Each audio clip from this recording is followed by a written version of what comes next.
இன்றே டவுன்லோட் செய்து உங்கள் ஃபேவரட் ஷோக்களை என்ஜாய் பண்ணுங்க. இடையில எலெக்ஷன் வேலை, இந்த கல்யாண வேலைன்னு நாம ரொம்ப பரபரப்பா இருந்துட்டோம். நானும் அதுதான் யோசிச்சுட்டு இருந்தேன். மேடம் அத்தையை பார்க்க வீட்டுக்கு போயிருக்காங்க. அதுக்கு என்ன வெற்றி, அவங்க வந்தா அப்படியே நேரா அங்க வந்துருங்கன்னு சொல்லிடலாம். ஏங்க பண்ண வீட்டுக்கு போயிட்டு வரலாங்க. ஒரு நாள் அங்க போய் இருந்துட்டு வரலாமே. ஏண்டா கதிரு அப்பா, இந்த கட்சி வேலை மீட்டிங்கு, இந்த கடை திறப்பு விழா அந்த மாதிரி எதுவும் இருக்கா? இல்லப்பா, நெக்ஸ்ட் 3 டேஸ்க்கு எந்த ஸ்கெடியூலும் கிடையாது. சரி, போயிட்டு வருவோம். சரிங்க அத்தை, நம்ம எல்லாரும் போறதுக்கு ஏற்பாடு பண்ணிடுறேன். நான் எல்லாத்தையும் பேக் பண்ணி வச்சிடுறேன். நீங்க போய் ரெடி ஆகுங்க. சரி.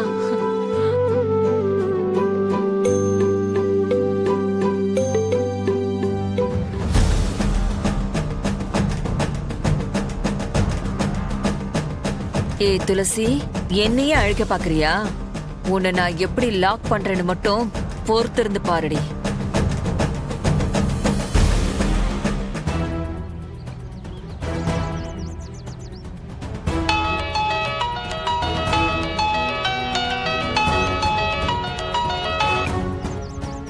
சொல்லு அஞ்சலி. அக்கா, என்னக்கா, என் ஃப்ரெண்டு உனக்கு உதவியா இருந்தாளா? அந்த மீனாட்சி பத்தி ஏதாவது தெரிஞ்சுச்சாவா? நாம நினைக்கிற மாதிரி அவ இல்ல அஞ்சலி. அவ பெரிய கேடியா இருக்கா. அவளுக்கு பின்னாடி ஒரு பெரிய பிளாஷ்பேக் இருக்கு. அப்படியா? ஆனா நீ சொல்றத என்னால என்னக்கா சொல்ற?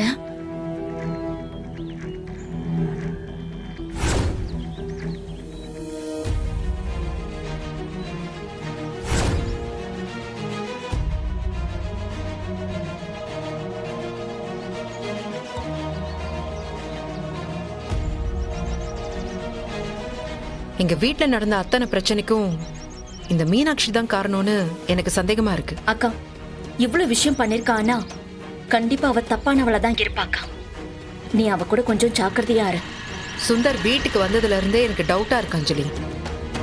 சுந்தர ஆளை வச்சு கடத்தினது, என்னையும் அத்தையும் அடிச்சு கொலை பண்ண ட்ரை பண்ணது, இது எல்லாமே மீனாட்சி அக்காவோட வேலையா இருக்குமோன்னு எனக்கு சந்தேகமா இருக்கு. நீ சொல்றதெல்லாம் யோசனை பண்ணும்போது அவ ஒண்ணுமே தெரியாத மாதிரி இருந்திருக்காக்கா. ஆனா எப்பவுமே அவ பேசும்போது புடி வச்சு பேசுவாக்கா. அப்பவே எனக்கு ஒரு டவுட்டுக்கா. உன்கிட்ட சொல்லிருப்ப. ஆனா என்னதான் இருந்தாலும் உன் ஃபேமிலி சார்ந்தவங்க சொன்னா தப்பா போயிடுமேன்னு தான் நான் அமைதியா இருந்தேன். இதெல்லாம் விடு. இப்ப நீ என்ன பண்ண போற? என்ன பண்றது? மொத்தமா எக்ஸ்போஸ் பண்ணணும். அப்படியெல்லாம் விட்டுறக்கூடாது. கண்டிப்பா ஏதோ ஒரு பிளானோட தான் அவ வீட்டுக்குள்ள வந்திருக்கா. அக்கா, எதுவா இருந்தாலும் ப்ராப்பரா எவிடன்ஸோட பண்ண. இல்லன்னு வைய, திரும்ப அது உனக்கே ரிவர்ஸ் ஆயிடும். நீ 10 விஷயம் யோசிக்கிறனா இத்தனை நாள் இவ்ளோ பெரிய உண்மையை மறைச்சுக்கிட்டு வாழ்றவ 100 விஷயத்தை யோசிப்பாக்கா. நீ எதுலயும் ஒவ்வொரு விஷயத்திலயும் நிதானமா இருக்கணும்க்கா. அதெல்லாம் நான் பாத்துக்கிறேன், நீ கவலைப்படாத.